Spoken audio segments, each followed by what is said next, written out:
Sampai kapankah hati itu kian tenggelam? Seberapa jauhkah hati itu hanyut dalam lautan dunia, membawanya semakin dalam, kian menjauh dari akhirat, dan akhirnya hati itu tidak tampak lagi, sehingga ia menjadi hamba-hamba Allah yang lupa kepada Allah Subhanahu wa Ta'ala. Atau hati itu sekarang telah menjadi keras, bahkan lebih keras dari batu. Hal itu seumpama tanah kering, tandus, dan hampir-hampir setiap biji yang ditaburkan di atasnya tiadalah tumbuh. Nasihat terbaik dari Al-Quran dan Sunnah Rasulullah Sallallahu Alaihi Wasallam tidak akan pernah menetap di dalam hati yang keras itu. Nabi bersabda, "Arba'un hisalun minas shaqawah." Ada 4 perkara apabila ada pada diri manusia, maka ia adalah orang yang celaka. Jumudul aini, susahnya menangis kepada Allah Subhanahu wa Ta'ala. Kemudian qaswatul qalbi, kerasnya hati. Kemudian tulul amali, panjangnya angan-angan dalam hidup.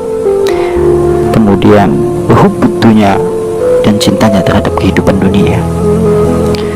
Diriwayatkan dalam sebuah kisah, tatkala Rasulullah Sallallahu Alaihi Wasallam bersama sahabat-sahabatnya, Rasulullah bercerita tentang nikmatnya surga dengan segala kenikmatan yang tinggi, dan bercerita terkait masalah neraka dengan segala azab yang mengerikan. Maka pada hari itu semua sahabat-sahabat Nabi semuanya menangis. Tidak ada yang tidak menangis kecuali sahabat Usama bin Zaid yang tidak menangis kepada Allah Subhanahu wa Ta'ala. Sehingga karena dia tidak menangis, dia kemudian mendekat kepada Nabi. Kemudian dia berkata, "Ya Rasulullah, aku adukan kepadamu tentang hatiku yang keras ini. Kenapa pula kemudian aku tidak bisa menangis, ya Allah, ya Rasulullah?" Lantas kemudian Nabi mendekatinya. Kemudian Nabi meletakkan tangannya di dadanya. Kemudian akhirnya Usama bin Zaid menangis kepada Allah Subhanahu wa Ta'ala.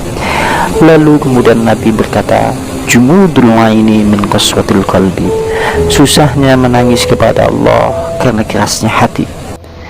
Wa min qaswatil qalbi, dan kerasnya hati itu disebabkan min kasrati dunubi, dari banyaknya dosa-dosa yang tidak pernah mohon ampun kepada Allah.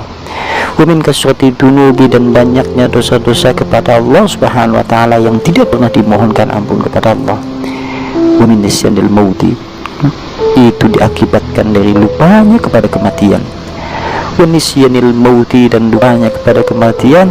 Utulul amali, disebabkan oleh panjangnya angan-angan di dalam hidup.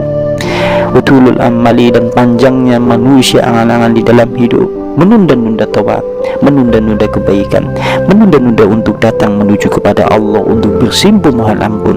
Itu semua diakibatkan oleh hubbud dunyai, itu tentang kecintaannya terhadap dunia, yang kemudian melupakan kehidupan yang sebenarnya, itu kehidupan akhirat. Maka mudah-mudahan Allah Subhanahu wa Ta'ala, ya ikhwan, menyelamatkan kita semuanya dari kondisi hati yang seperti itu. Mudah-mudahan Allah melimpahkan hati kita menjadi hati yang selamat, hati yang senantiasa diridhoi oleh Allah, hati yang senantiasa mudah menangis kepada Allah Subhanahu wa Ta'ala, tidak mendiami hati yang keras itu. Karena hati yang keras cukup menjadi bukti bahwasanya manusia itu adalah yang jauh dari Allah Subhanahu wa Ta'ala. Tentunya kita semuanya memiliki hati, dan tentunya kita berharap kepada Allah Subhanahu wa Ta'ala menyelamatkan hati-hati kita masing-masing. Allahumma amin.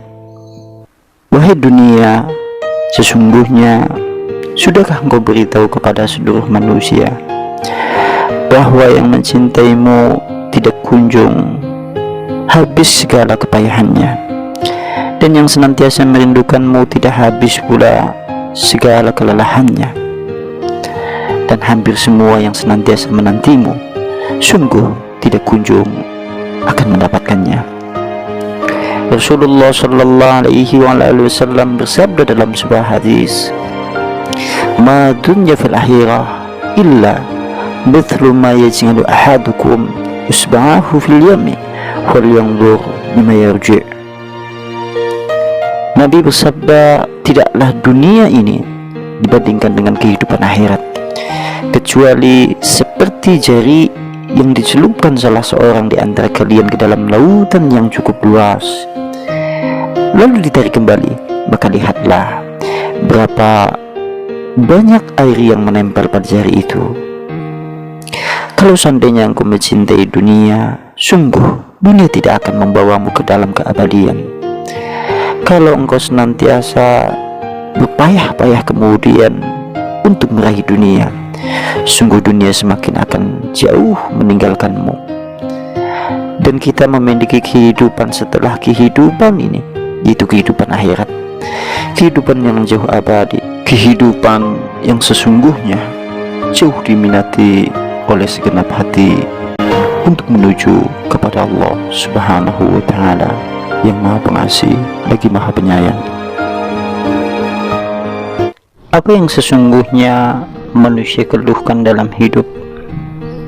Hidup ada pada mereka, rezeki pun telah diberikan sebagai karunia dari Allah, dan rezeki itu bukan hanya berwujud harta benda ataupun emas permata. Lihat kedua tangannya, lihat pula kedua kakinya, lengkap anggota seluruh tubuhnya, dan sehat senantiasa mendiami jasadnya.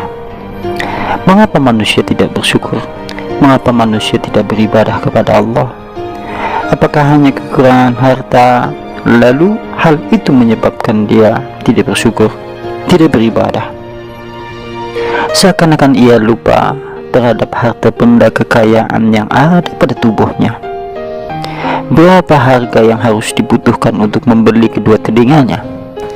Berapa uang yang ia harus kumpulkan untuk membeli kedua matanya? Dan berapa harta benda yang kita kumpulkan untuk menggantikan semua apa saja yang ada pada raga kita semuanya? Sungguh, nikmat-nikmat di dunia akan sirna hanya karena setetes azab neraka jika nikmat di dunia itu membawa dampak azab Allah Subhanahu wa Ta'ala kelak pada hari kiamat. Dan sungguh segala kesengsaraan hidup di dunia tidak bernilai apa-apa bila dibandingkan dengan satu tetes nikmat yang berada di dalam surga. Nabi bersabda dalam sebuah hadis, yu'ta bi an'ami ahli dunya min ahli nar yaumul qiyamah.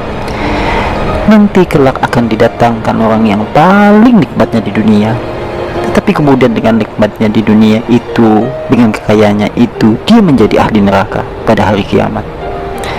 Fayusbahu finnari sabha, lantas kemudian dia dicelupkan di dalam neraka satu celupan saja, kemudian diangkat kembali, dikeluarkan kembali dari neraka. Dia hanya merasakan satu celupan saja di dalam neraka.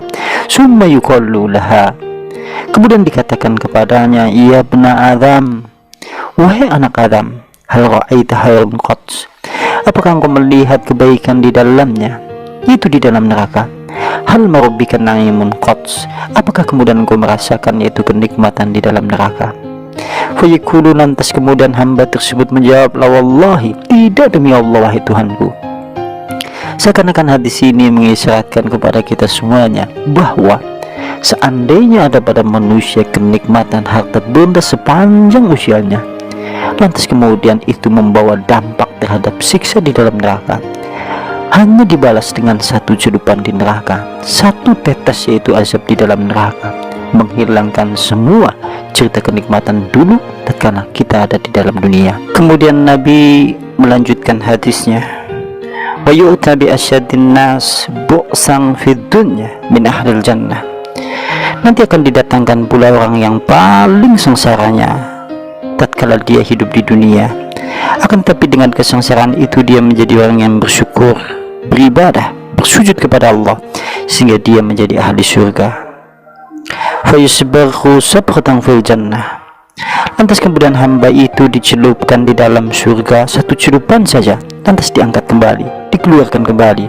Fayuqallu lahu, kemudian dikatakan kepada hamba itu, ya bna Adam, hal ra'aita bu'san qat, wahai anak Adam, bagaimana, apakah kemudian engkau melihat kesengsaraan di dalam surga?